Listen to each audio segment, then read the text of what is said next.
Hola a todos los estudiantes del libro Durantia. Vamos a estar viendo quién fue María, la madre de Jesús. Ok, María, la madre de Jesús, descendía de una larga línea de inimitables antepasados que comprendía muchas de las mujeres más notables de la historia racial de la tierra. Ella era una mujer promedio de su tiempo y generación y tenía un temperamento relativamente anormal. Entre las mujeres de sus antepasados tenemos a Tamar, Ruth, Betsabé y las más antiguas Eva y Rata. En aquel tiempo no había otra mujer judía con una genealogía más ilustre de progenitores y una que por lo menos se remontara a esos comienzos. María estaba casada con José. José era un hebreo de hebreo, pero David y Salomón no se encontraban en la línea directa de descendencia de José y tampoco de María, aunque quizás algo en María. ¿Ok? Entonces, José provenía de antepasados de personas obreras. Su familia pertenecía a una larga e ilustre nobleza de la gente común. Tanto los antepasados de María como los de José habían sido de temperamento fuerte, pero común, dando de vez en cuando numerosas personalidades destacadas. Desde un punto de vista racial, no es apropiado considerar a María judía.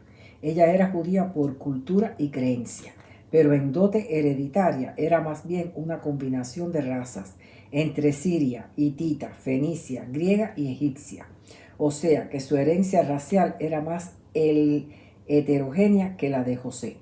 De todas las parejas que existían en Palestina en la época que Micael encarnaría en Jesús de Nazaret, María poseía la combinación más ideal.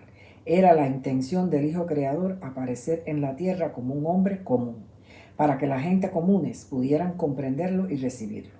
Por eso Gabriel, su ejecutivo del universo, escogió a José y a María para que fueran los padres de este Dios hombre. Después que Gabriel le anunció a Elizabeth que tendría un hijo, que prepararía el camino del Maestro Divino y el cual debería crecer dedicado a Dios, y así lo hizo Elizabeth, y le dijo que María, su parienta, será la madre de este hijo de la promesa. Entonces luego Gabriel se le apareció a María mientras José trabajaba. Ya estaban casados, ya María no era virgen, y le dijo: la concepción dentro de ti es mandato del cielo, y serás madre de un hijo que llamarás Josué, Joshua, y él inaugurará el reino del cielo en la tierra y entre los hombres. Solo José y Elizabeth deberán saber sobre esto. Tu pariente Elizabeth dará a luz un hijo que llamará Juan, y él preparará el camino para el mensaje de liberación que tu hijo sabrá proclamar con gran fuerza y profunda convicción a todos los hombres. No dudes, este es el hogar que se escogió como morada mortal del Hijo del Destino. Mi bendición te acompaña, el poder de los Altísimos te fortalecerá y el Señor de toda la tierra te cobijará. José no creyó todo esto, pero luego le fue revelado en sueños. En ningún momento le dijeron ni a María ni a José que Jesús estaba destinado a ser el libertador de los judíos, ni tampoco que sería el ansiado Mesías de los judíos, ni ocuparía el reino de David, sino que sería el libertador del mundo. Su misión era para todas las razas, los pueblos, incluso para un universo entero. Con los años, los judíos habían interpretado y arraigado la idea de un Mesías libertador de los opresores y alguien que ocuparía el trono de David, e incluso ya lo anunciaban como una nación poderosa y un Mesías usando métodos milagrosos que los liberaría de toda dominación extranjera. María lo creía así, no tanto José. José era un hombre de temperamento dulce, extremadamente escrupuloso y en todos los aspectos fiel a las convicciones y prácticas religiosas de su pueblo. Hablaba poco, pero pensaba mucho y a veces se deprimía. María era casi lo opuesto, era alegre, de buen talante y dispuesta. Era una excelente maestra y muy práctica. Rara vez se dejaba dominar por la depresión. No se le vio nunca triste hasta después de la muerte súbita de José. Luego trató de mantener buena relación con su hijo a pesar de que no entendió nunca a Jesús sino hasta después de su muerte. Jesús recibió un espíritu residente experienciado, el mismo que estuvo en Melquisedec. Lo recibió de la misma forma que todo humano, solo que el proceso de desencarnar y resucitar y el proceso de personalización del espíritu residente sucedió aquí en la tierra y no en la sala de resurrección en las mansiones del cielo, como sucede normalmente con los humanos. Jesús heredó de su padre su extraordinaria dulzura y de su madre los dones didácticos. Las familias de José y María eran muy instruidas para su tiempo. y para su posición social. María era rubia y de ojos pardos. Su vida con este hijo mayor con misión divina se desarrolló entre la fe y la duda. Sus otros hijos también dudaban y todo esto contribuyó al distanciamiento de esta familia de Jesús. La hija más pequeña de María, Ruth, la hermana más pequeña de Jesús, era la única que creía firmemente en Jesús. María conoció a José el día que su padre contrató a éste para construir una adición en su casa. El día que María le llevó una taza de agua para su almuerzo, allí comenzó una relación que luego se convirtió en noviazgo. Se casaron a los 2 años de novio. José tenía 21 años de edad. Se casaron de acuerdo a las costumbres judías. Un tiempo después se mudaron a su nueva casa en Nazaret, que había construido José con la ayuda de sus 2 hermanos. La casa estaba construida al pie de una elevación con un hermoso paisaje. Y así se alistaron para recibir al Hijo prometido. Jesús fue el fruto de la unión de José y María. Ella no era virgen, ya estaba casada. Los sensacionalismos infantiles greco-judío romanos deben cesar.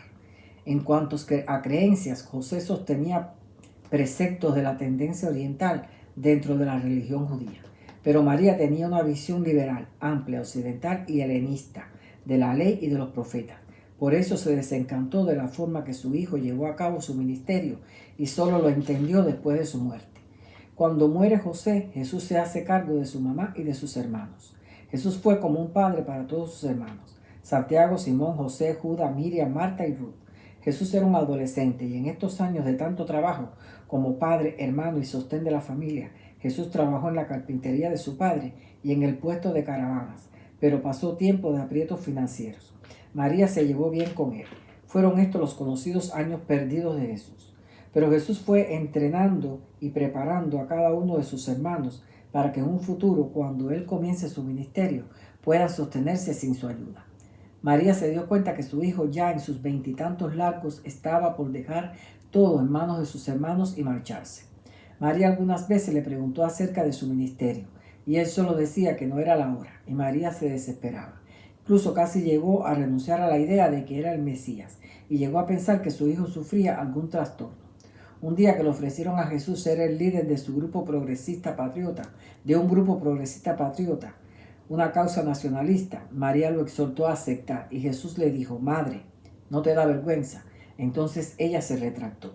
Luego, cerca de sus 30 años, Jesús finalmente pudo independizarse de su familia y se fue a trabajar con Zebedeo, el constructor de barcas, y luego se fue a una gira por todo el Mediterráneo y un poco más allá, como tutor de Ganit en compañía del padre de este, un mercader rico de la India. Nadie supo de esta gira, y luego su ministerio comenzó a partir del bautizo de Juan. María se sintió animada, pensó que por fin Jesús se levantaría y tomaría el trono de David.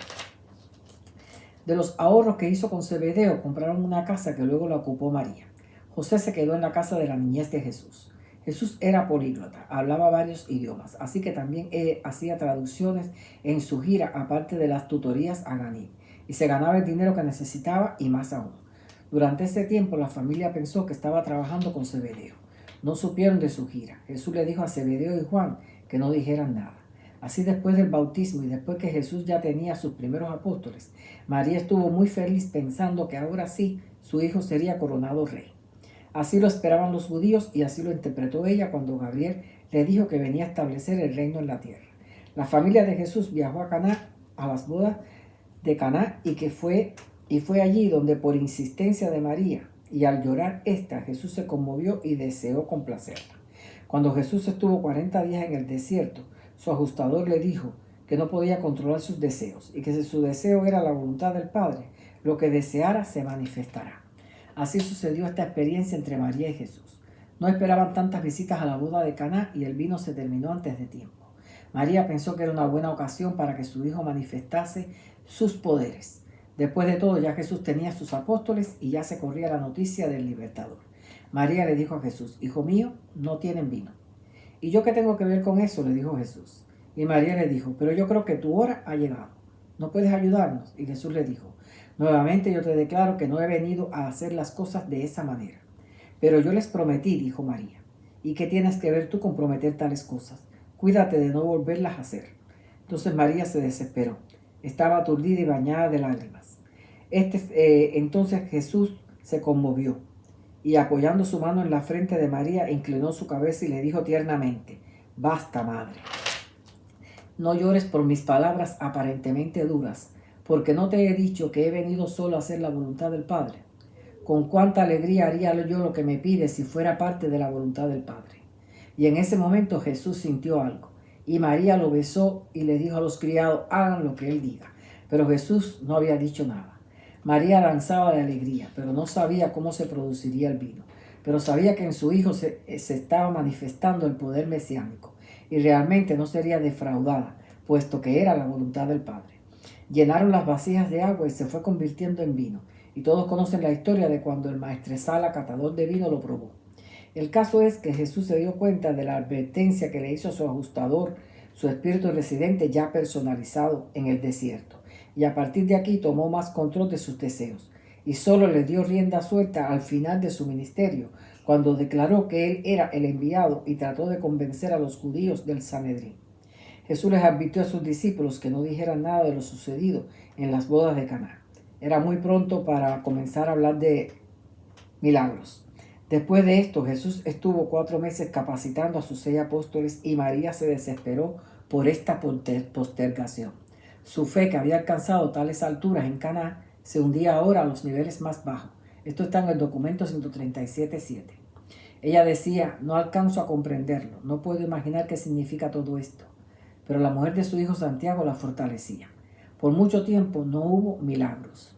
Los discípulos, incluso su propio hermano en la carne, estaban tratando de conocer a este Dios hombre. Estaban aprendiendo a ser amigos de Dios. María no entendía que la misión de Jesús no era liberarlo de los gobernantes opresores, ni reinar en el trono de David. No entendía que él no era libertador político, sino espiritual, y no de Israel, sino del mundo. Por eso Jesús les decía a los discípulos acerca del Sanedrín, fariseo y seduceo, y todos los poderosos de Jerusalén: procuramos ganarlos a todos ellos para el reino, pero no pertenecemos a ninguno de ellos. Los escribas y rabinos eran los fariseos, los saduceos eran un sacerdocio de judíos ricos, los esenios una secta religiosa, los celotes un grupo de patriotas judíos, los herodianos un partido político y los samaritanos. Los nazarenos eran una hermandad. Todos esperaban al libertador nacional. Fue preciso que Jesús les enseñara primero que su reino, el que él vino a establecer en la tierra, no era político, sino espiritual, y no era nacional, sino mundial y universal. Ahí fallaban los judíos, y entre ellos María, la madre de Jesús. Pueden leer el documento 137, sección 8, para saber más sobre esto. Luego que ya Jesús tenía a los 12 apóstoles, prosiguió a capacitarlos con vista a entender este nuevo reino. No solo estos apóstoles sufrían desilusiones por la forma que se manifestaba el Mesías, sino que toda su familia también se fue desilusionando y poniendo distancia. La diferencia estuvo en que los apóstoles nunca se separaron de Jesús, y la constancia los hizo entender al menos más que su propia familia. A medida que el ministerio prosperaba, los fariseos y seduceos perseguían más a Jesús hasta que consiguieron la aprobación de Herodes para apresarlo. María fue persuadida por los fariseos para que disuadiera a su hijo de sus enseñanzas públicas, y por eso pensaba encontrarse con Jesús en Betsaida para pedirle que regresara a casa. Y ya hasta habían pensado decirle que olvidarían su abandono y lo perdonarían todo siempre que él desistiera de predicar una nueva religión. Una religión que le daría problemas y desencadenaría el oprobio sobre toda la familia, según los fariseos le dijeron a María. Todo esto trató de hacer interrumpiendo un discurso que daba de despedida su hijo Jesús, que era muy importante para él. Así esta madre, que ya había interrumpido un discurso importante cuando tenía 13 años en el templo, hacía lo mismo ahora. Ella no entendía que Jesús se estaba ocupando de los asuntos de su padre. María se sintió herida cuando Jesús dijo: decir a mi madre y a mis hermanos que no teman por mí, que mi padre no me abandonará y su familia no sufrirá daño alguno. Jesús estaba en misión y las legiones de los ángeles de su ejército celestial estaban a cargo de todo. Pero para entender esto había que entender el reino. Entonces Jesús agregó. Y recordemos que Jesús hablaba en forma de parábolas o en forma didáctica. Pero ¿quién es mi madre y quiénes son mis hermanos? El que haga la voluntad de mi Padre que está en el cielo, ese es mi madre y mi hermano y mi hermana. Y ahí María se desmaya. Y aunque Jesús quiso verla, se lo llevaron porque venían a apresarlo, y le envió un mensaje con David. Así como María, a veces tomamos los mensajes figurativos de forma personal. Jesús, aunque su hijo, era el hermano mayor de todos, incluyendo a su madre. Pero Jesús era el hombre, Micael era Dios. Y tuvo que aprender como hombre a no plantear sus pensamientos al mundo de la misma forma que como Dios los veía. Y todo esto hizo que él tuviera que soportar a solas, lejos de su familia, que no lo comprendía, el peso de esa carga. Jesús no quería involucrar a sus hermanos en su ministerio, al menos no antes de su muerte. María estaba desilusionada y hasta se sentía humillada.